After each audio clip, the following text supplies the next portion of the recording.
right.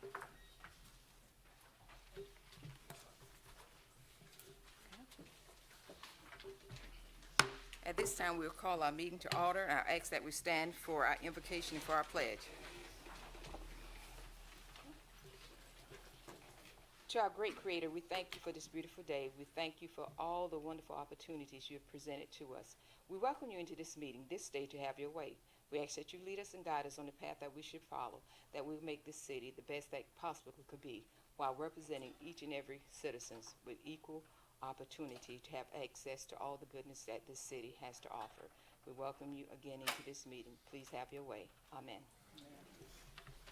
I pledge allegiance to the flag of the United States of America and to the republic for which it stands, one nation, under God, indivisible, with liberty and justice for all.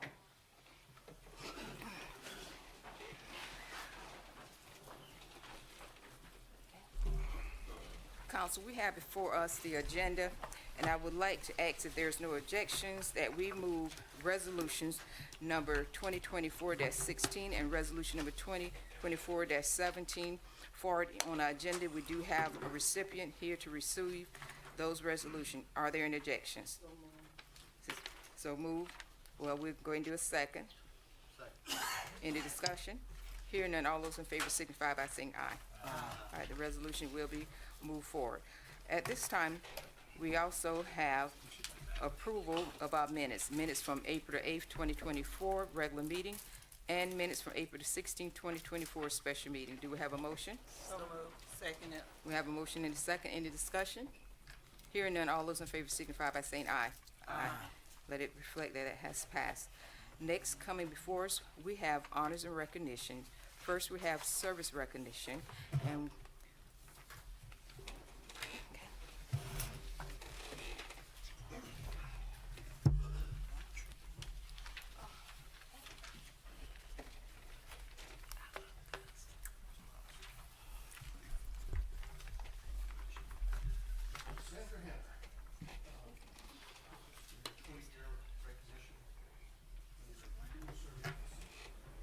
Sandra Hanner began her second tenure with the city of Florence on May 24th, 2004.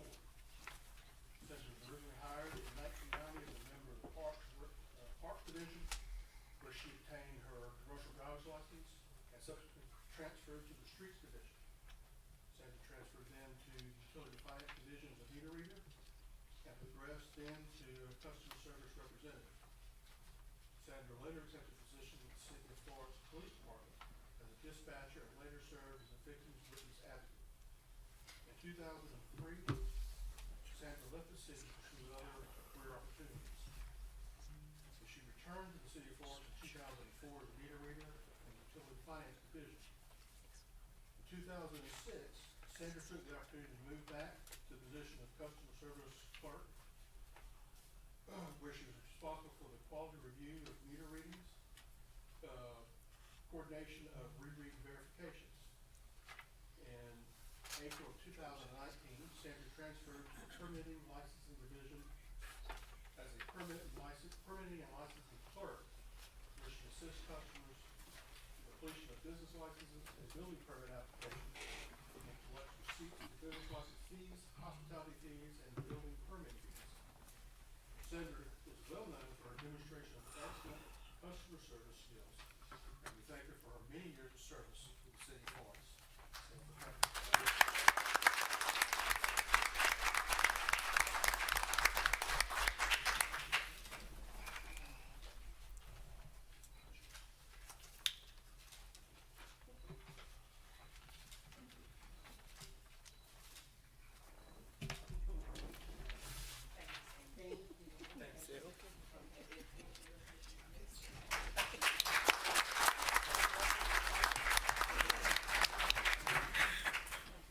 and next we will have before us coming for educational recognitions. Yeah, I'd like to recognize Mr. Dominic Henry.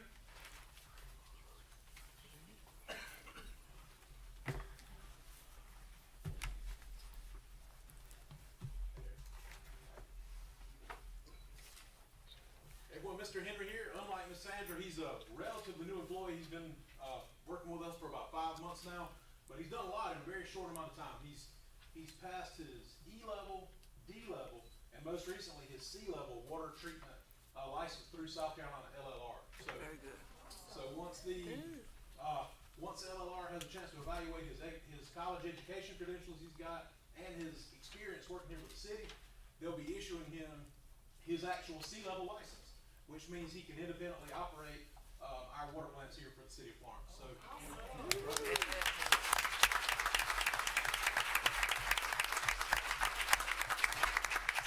So we're definitely really glad to have him. He's, high energy, eager to learn, and he's been great to have around.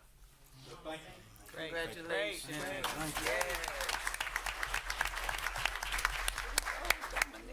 Michael, I did not see you stand up for that applause. I was expecting you to lead the charge. And at this time, I will ask that we move forward and call our spring 2024 City University graduation in order, and we will recognize at this time Miss Amanda Pope. Thank you, Mayor and Council. It's my pleasure today to introduce our spring 2024 session graduates from our city university. I keep thinking it can't get any better, but every group does.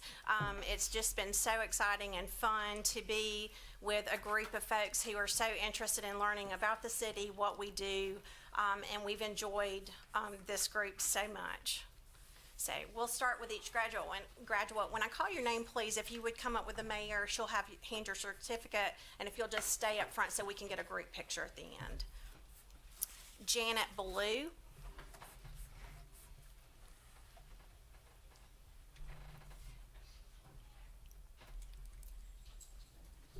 Monisha Bell.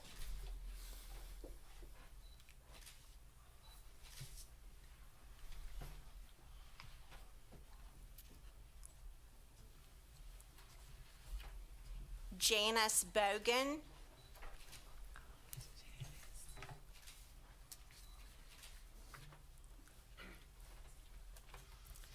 Siobhan Crowell.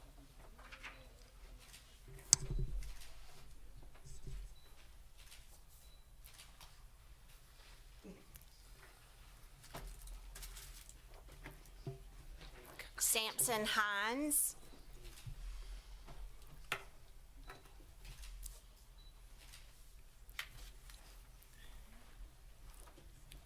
Lavita Smith Jordan.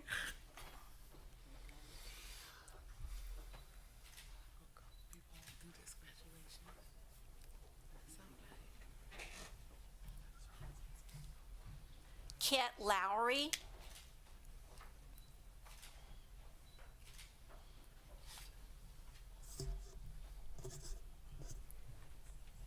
Burlove Metellus.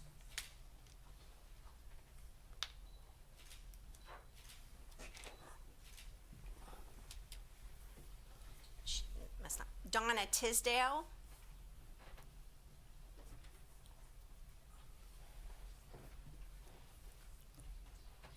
Deborah Walters.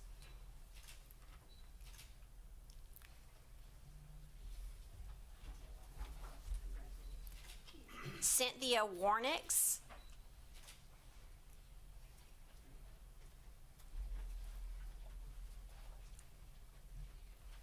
And Jimmy Worthy.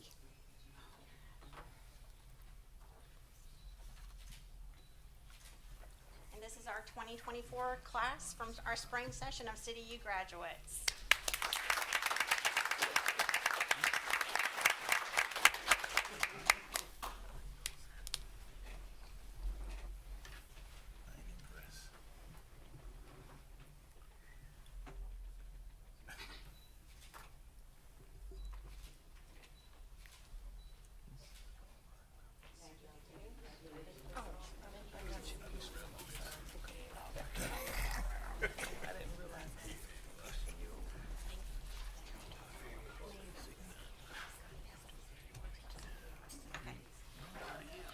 quickly, I'll share with those of you who may not be familiar with City University. We started this last year. In 2023, we did a spring and a fall session, and then this is our third session. Each session is 6 weeks long. We meet once weekly, and participants have the opportunity to visit the various departments, hear from those department directors about city operations, ask questions, see some of our facilities. It's a great learning opportunity if you do have an interest in how your city functions. And it has been a great project that we've done with the public, and we've had wonderful participation with each class. So thank you all. Thank you, Amanda. And thank y'all for creating such a wonderful outreach. And at this time, we had elected to move our resolutions forward. So at this time, we have resolution number 2024-16, a resolution to proclaim April 2024 as Organ Donation Awareness Month in the city of Florence. And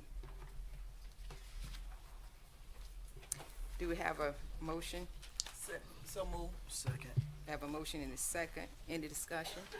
At this time, I will ask that Amanda reads this into the record, giving them time to depart here.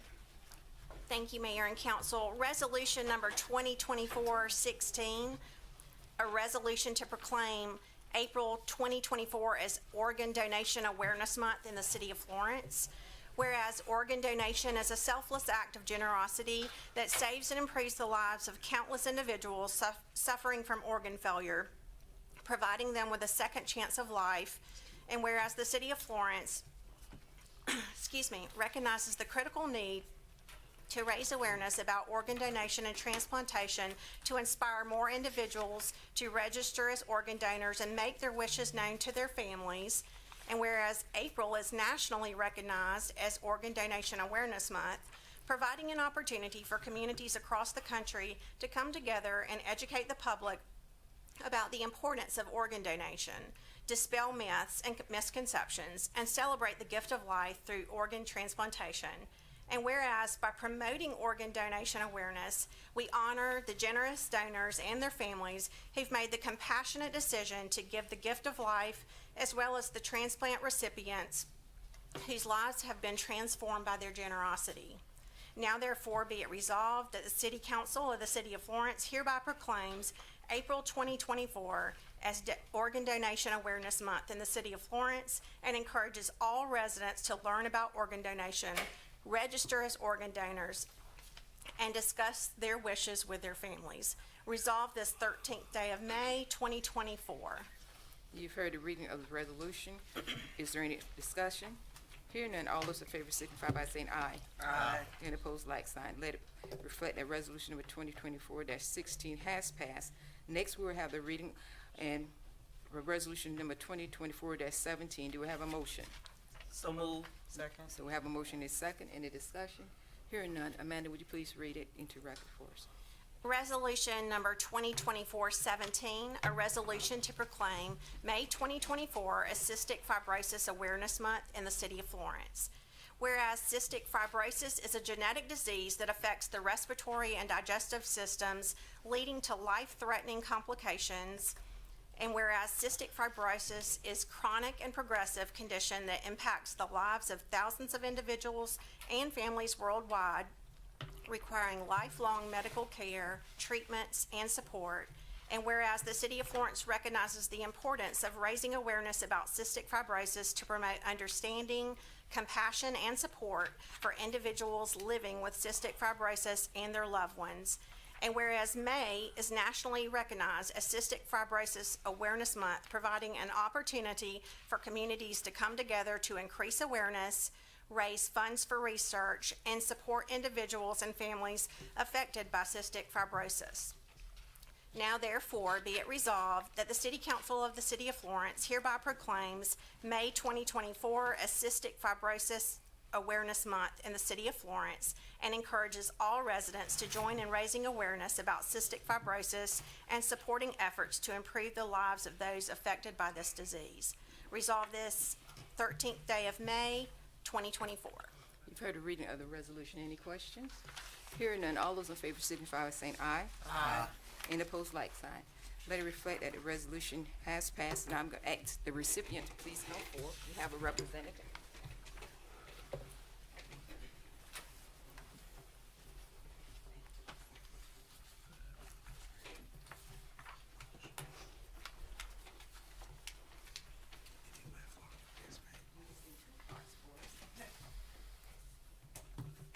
The first one is the resolution which will be recognizing April as Organ Donation Awareness Month. So thank you, first of all, for bringing this to our attention. I appreciate it, thank I'm you. gonna get you to hold this and look through.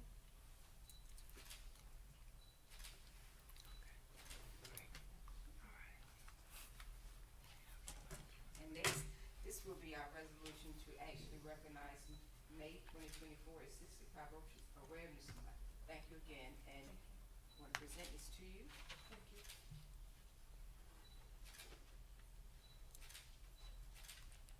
And I'm gonna ask that you, come forward and present yourself and give a little bit of history on why this is so important. Okay, You come right. okay. Thank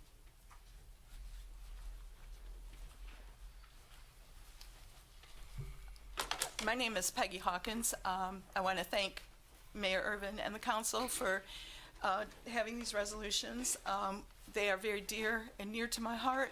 My middle son, Stephen, had cystic fibrosis, and it is a disease that unfortunately there is no cure at this time. And in 2015, he had to make the decision to have an organ transplant, double lung, and of course he said he was going to do it for us, and we told him, no, you need to do it for you. And in 2016, he was accepted by Duke and received his double lung transplant on August 10th in 2016, and did fairly well.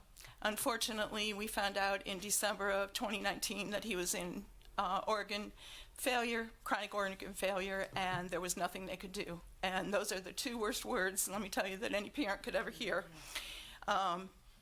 It affects the whole family, but Stephen was a bright light in our family. Of course, he was the middle of our three sons. He was only 29 years old when he passed away in 2020, and one of his goals was to promote organ donation and cystic fibrosis awareness. Unfortunately, that did not happen, but my goal is to do that, and especially about organ donation. Stephen told me that if he had to have a second donation, receive a second transplant, that he did not want to have that because he wanted somebody else to have a chance since he already had his chance. And it is a wonderful thing, and I'm forever grateful to his organ donor, and family for the unselfish gift that any human being could ever give. And it gave us 3.5 more years with Stephen that we wouldn't have had. Unfortunately, was not enough, but I'm grateful, and I'm accepting these in Stephen's memory, and hope that people that will consider, if you're not already an organ donor, looking into it and doing it and making sure your family is aware of it. And like I said, it was just a Band-Aid for the CF, and hopefully they're very close to a cure, but unfortunately it's not quite there. They are living a lot longer with cystic fibrosis due to the medicines and advancements, but unfortunately we're not quite there yet, and it is a disease that unfortunately does not get federal funding, and a lot of people do not know about it. So again, in Stephen's memory, I plan on doing that, and again, I thank Mayor Irvin and the council. I'm sorry, I'm very emotional. Yeah, it's something that I really appreciate you doing, and I know Stephen's looking down from heaven today, and he's smiling that we're doing this and recognizing, because like I said, this is something that was near and dear to his heart that he wanted to do, among other things, and unfortunately did not ever get to do this. So I really appreciate it. Thank you again so very, very much. Thank you. I'm gonna ask you, Ms. Peggy, please stay, I'm gonna ask you to stay forward. I'm gonna ask that would you please explain to everyone the colors that you're wearing today and what that represents? Yes. Well, first, this is a picture of Stephen after he had his transplant, and he was so happy and so excited because he had been on oxygen 24/7 prior to getting his transplant, and his oxygen level actually at transplant was like at 10%, which is as you know, was nothing.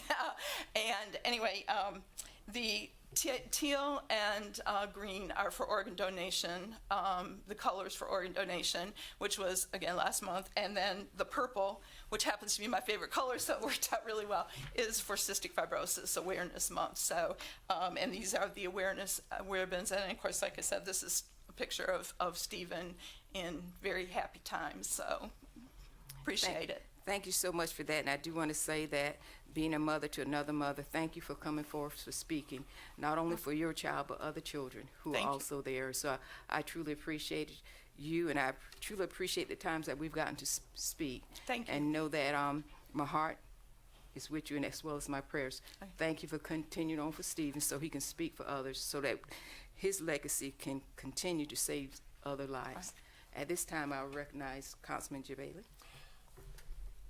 Our heart's with you, Thank you. completely and totally with you. And I just want to commend your courage, Thank you. because it takes a lot of courage to come up and to do what you're doing. Yeah. But the fight is obviously absolutely and completely worth it, and I know that, and I commend you for your carrying on that fight on his behalf. Thank you. Certainly you have our support and you have our love. Okay, I appreciate it, Councilman Jolly. Thank you very much. And I was going to just say one other thing that Stephen did, and unfortunately I didn't find out till after, but he was very pro doing research at MUSC when his CF doctors would ask him, oh, we've got this, and his goal was to make it better for other people. Unfortunately, it also helped along his disease progression with some of them, but he was all about giving to others, and he was very selfless. He was like his grandfather, who was very selfless and gave a lot to the community. So I'm very proud of him. Miss him dearly, but I'm very proud of him, and I know where he is, and we will be together again one day. But I really appreciate it. Thank you very much for allowing me, and thank you for the kind words, because it is a difficult thing to do. God bless you. Thank you. Thank you very much. Thank you. I appreciate it. Thank you. Thank you so much.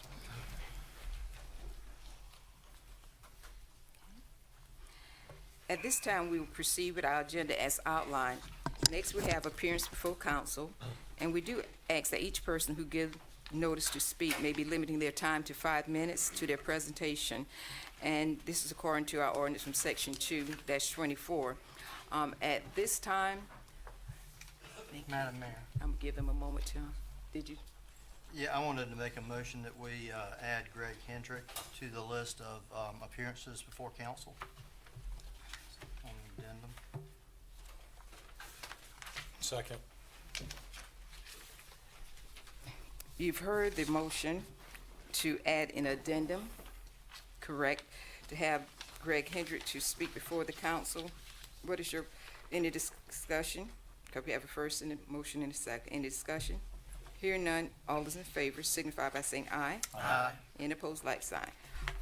Mr. Hendricks will be added to the agenda. All right. So at this time, we did have requesting to come before the council was Pastor Henry Beatty, and due to some things family-wise, he may or may not be able to appear, and I do not see him at this time. So we will move forward with our agenda as outlined. We had Mr. Woody Swink, who was planning to be before council, but I believe that he has withdrawn his request to be before council. So next, we'll move to C. We have Ronaldo Samuels, Vice President, and Ron James from the Youth Tennis Program to speak to the council on ways to use recreational tennis to promote community engagement and civic participation. Please come forward.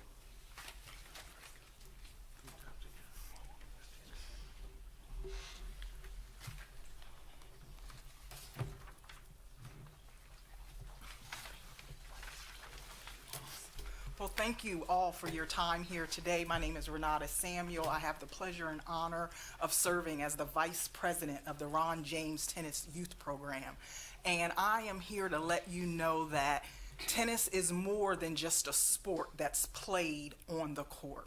We want to promote tennis in the city of Florence as both a community and civic and economic engine within the community. So I'm here to say we want to be here with you and work in partnership as we grow Florence. You know, when we think about tennis and the benefits of tennis, not only do you have the health benefits, not only do you have the mental health benefits, but when we speak economically, we want to let potential employers that are coming to this area know that we have a healthy workforce. Tennis helps promote that. So we want to be at the table having those discussions. For the community members that we already have here, we want to encourage them to come out, to get involved in community and civic engagement. Now, don't get me wrong, I'm not expecting everyone to come out and be a Serena Williams. I'm not myself, but I like to pretend. But just coming out and volunteering, coming out, rubbing elbows with one another, learning what your neighbors are doing, that has nothing to do with your skill level, but it's promoting engagement. It's promoting community involvement. And so I personally have a 10-year-old daughter, and we both enjoy the Ron James Youth Tennis Program. We're not going to talk about the level of our tennis skills because that's not what it's about. But with my 10-year-old daughter, what I've seen is an increase in her confidence, her social skills, her ability to engage. It's phenomenal as a parent, as a community member. So we're here to say, let's use tennis as an economic engine, as a community development engine, and as a civic tool to promote engagement amongst our community members. Thank you. All right. Thank you very much, Renata. You have all seen my friend Ernie and me before. We're here primarily because we want to thank you for this proclamation. It was actually issued last month and signed by our mayor, but basically this follows a national trend and names this month National Tennis Month in Florence. And we greatly appreciate the proclamation. We greatly appreciate the support. We appreciate everything that this city has done to make Florence a tennis hub. We're going to do our part, and we sure know that you will do yours, and we're very grateful. Arnie? I'm usually not at a loss for words, so I won't speak too much today, but I again want to thank you for this lovely proclamation. Now I know the difference between a proclamation and a resolution. I did the same thing last year and I got a resolution. This year I got a proclamation. Next year we'll be back in May. Mark your calendars. We'll have a resolution next year. But again, it's all about tennis, what the Florence Tennis Association does for the community. Ron James Youth Tennis Program is affiliated with the Florence Tennis Association. The mission of the Florence Tennis Association is to grow tennis. USTA has a new mission now that really talks about the health benefits and the community building benefits of tennis. So we want to continue to ask for your support so we can continue to grow tennis. I know we're excited. We've got some things that might be happening at Levy Park. We want to be partners with you to help make Levy Park a tennis attraction in the city of Florence. And then I have one more ask for each and every member of council. I'd like you to join the Florence Tennis Association on Saturday, June 1st for lunch. We're going to be hosting the 40 and over adult state league tournament in Florence that day. We'll have probably over 1,000 tennis players in Florence that weekend. We provide lunch on that day. So I'd really like you to come out so you can see that economic impact firsthand. You'll turn the corner and you'll see the parking lot will be filled. Parking lot filled, grass filled, and people will be there playing tennis for 3 days at the end of this month into early June. So please mark your calendars. Come out, join us for lunch. It's on me. I would ask that with that invitation, would you please send that to Ms. Casey Moore? Yes. And she will be sure to send that out to each one of the Be council more than members. happy to do that. And so, and also, it's good to have you back before us again, and I will give you credit for one thing. You make sure y'all keep tennis before us. That's right. That's right. And that's great because you're a good advocate for it. And also, I think that's added to the award-winning, personality of the tennis center. And it's because of dedication from citizens such as yourselves. So we thank you for that. And at this time, I'll recognize the Councilman Jabali. Ernie, I just want to make sure that our two under 40 members of council can also be included. Oh, Because it's a 40 and over, absolutely. you know. Tennis- I don't want them to feel Oh, excluded. no, everybody can come out. Everybody come out. In fact, we're going to be introducing a new form of tennis in, actually, it's Friday after 5 on May 31st. So if you're down there, stop by and see us. We're going to be playing what right now they're calling adult red ball tennis, which basically is using the red balls that are lower compression, that don't bounce as high. We're going to have a demonstration set up, and we're going to introduce that. So for people that might not want to run the entire length and width of a tennis court, this is going to be much more compact. Kind of like another sport that's become real popular lately. At this time, Thank you, Ernie. Chair recognizes Councilwoman E. Smith Jackson. Well, I'm gonna tell you, I definitely support this. I appreciate y'all bringing this to our attention and keeping us on here. Ms. Renata, I'm definitely gonna come out because, like you, I'm not the Serena Williams, but I do wanna definitely support and learn tennis. It's the knock 10 years off your life for me. Yeah. That's the part for me, the healthy part of it. And I never thought about it as the economic health part of it, and that is beautiful. Because we definitely want to keep our community healthy, want to keep everybody healthy. So thank y'all so much. I will see y'all June the 1st. What time is lunch? 11:30. Since it's on you, I will be there. All right. But thank y'all so much for constantly bringing this to us, letting our community know the importance of tennis and how it plays a vital part in our lives. Thank you so much for that. Chair recognizes Councilman Smith. Glad to see you again.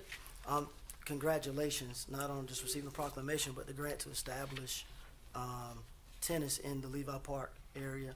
I know we've talked several times, and me and Councilman Jabali and the community in East Florence and Levi Park, we look forward to partnering with you where we have something new to come and to hopefully bring tennis for a long time to come in the Levi Park area. So thank you again for all that you do. And I will also be there as well on June the 1st. Okay. Once, If I may, let me respond to a couple of things that just opened up for us. and I'm going to ask that, First, since the we're, mention of Levi I am going to Park. ask that you contain it to probably 2 to 3 minutes. Okay, it won't take long. All right. The mention of Levy Park, let me give you an update on that. We have, working with Parks and Recreation, initiated classes there. They are for the kids enrolled in the after-school program. Our hope is that we will continue during the summer at that location. We're definitely going to be working with Parks and Rec with the summer camps during the summer. And of course, when the school year starts next year, we want to have an even bigger and better program at Levy Park. Secondly, the idea of coming out to play tennis, just let me tell you that the next Ron James Youth Tennis Program Saturday Fun Day is this coming Saturday from 9 to 11:30, and it's open to anybody who wants to be there.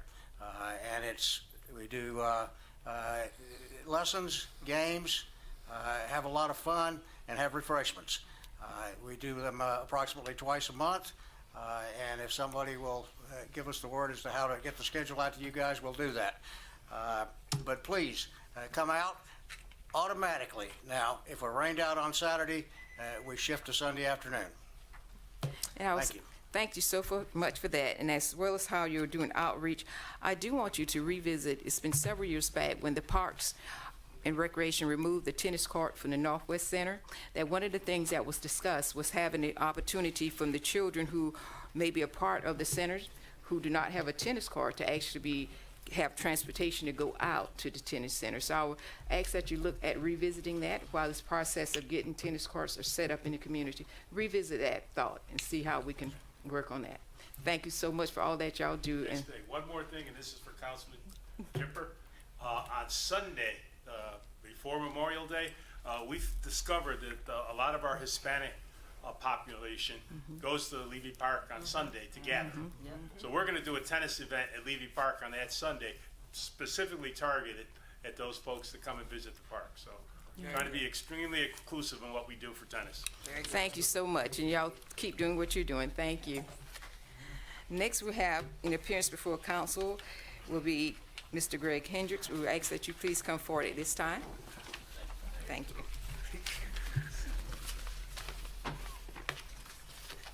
Thank you again. I'll be brief. I know I'm a late add-on, but I'm Greg Hendrick, and I know most of you through my role as an attorney with Finkley, Hendrick, and Blake. But I'm here today in another capacity. When I leave the office, when I finish up at the office, this time of year I go and I coach my son's little league team. Sometimes I'm not finished at the office, unfortunately, but that's another story. But we've had kind of a reoccurring issue that's very concerning to the parents out there this year, and to the children, of course. But unfortunately, you know, and I'm talking about the Eddie Floyd Tennis Center and baseball facility that you guys constructed for us, and it's wonderful, it's beautiful, and of all the things that the City Council and the City of Florence does, that's one of the things I'm most thankful for. Because it's such a great bonding experience for me with my son, and for other parents out there, and just for so many children in the community that I might not ever have any other contact with. And I'm really thankful for that facility and what you've done there. But the issue that has arisen this year is during our games 4 different times it backs up to a residential area, and we've had shots fired. We've had shootings out there. I don't know if they were shooting at somebody or just shooting just to shoot or what it was, but it's happened 4 times to us. And I talked with, in preparation for this, I've talked to the umpires and other coaches and stuff, and it seems to have happened a couple of times every week. I mean, it's a reoccurring thing. And I didn't, blast this discussion today out on Facebook or bring a bunch of people in here because I feel like it's something you all will be genuinely concerned about. And just like if there's an issue in my office, I don't know if somebody doesn't tell me. This last time that it happened was the worst because before every game we meet at second base, both teams, we line them up and we talk about sportsmanship and having a good game, and we say a prayer. Before we could do this last time, the shots started, they fired 15 to 20 times, and we had to lay all those kids down out there like we were in a war zone. It was awful. Some of them, were tearing up and stuff, and there's already been discussion among some of the parents about not coming back.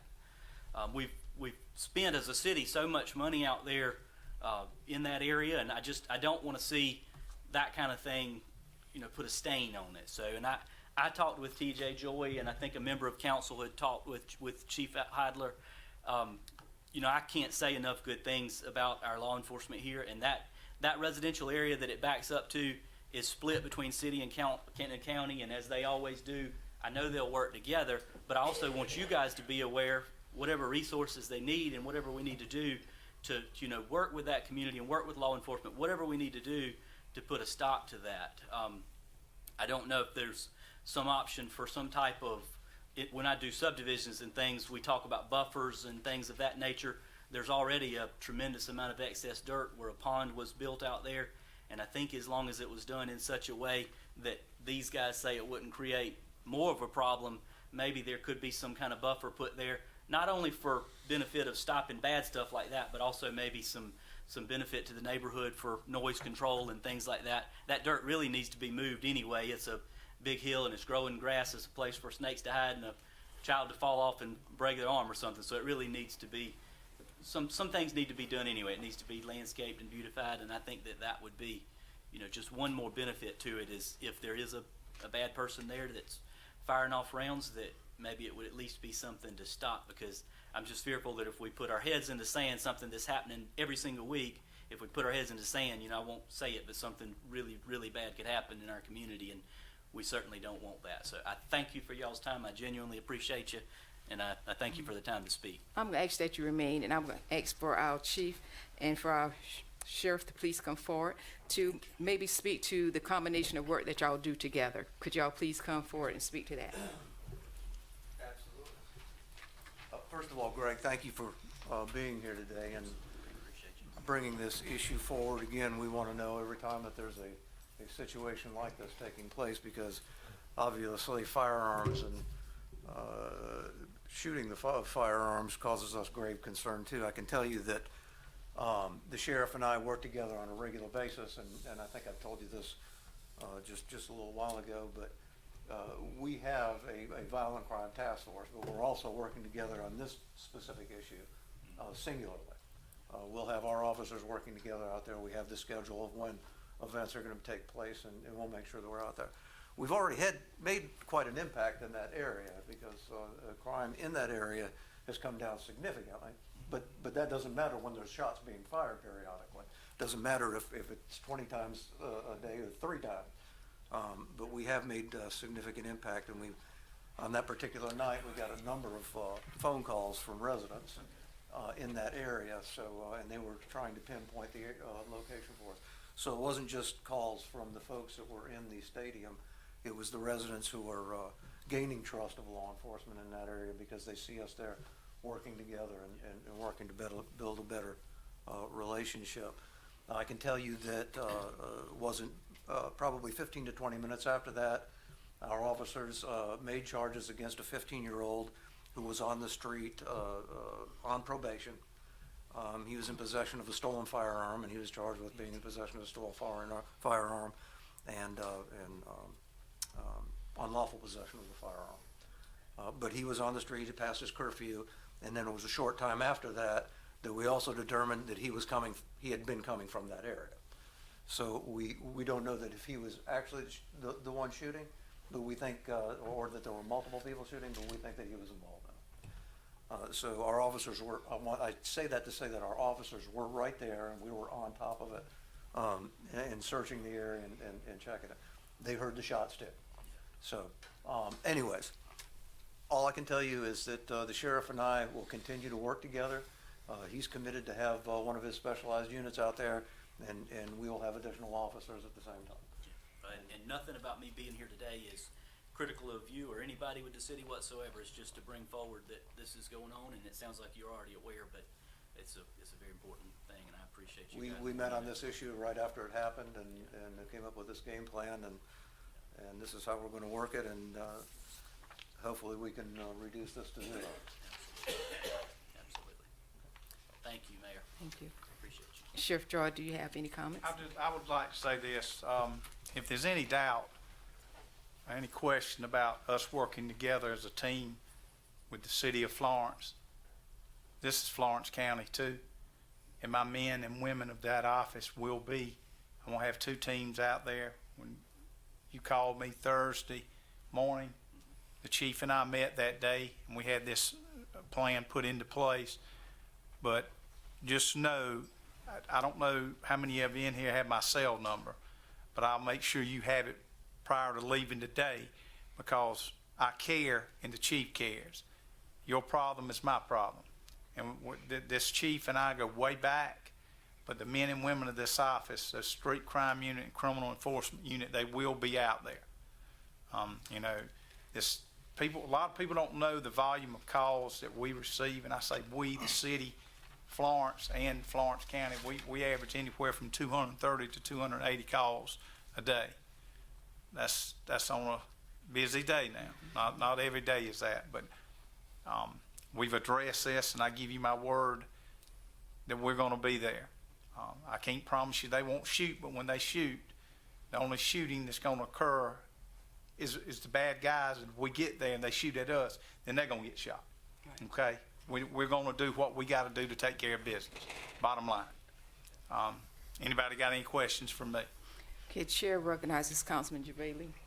First off, Greg, thank you for your bringing this to attention, not only to our attention, but most importantly, to the attention of law enforcement, both city and county.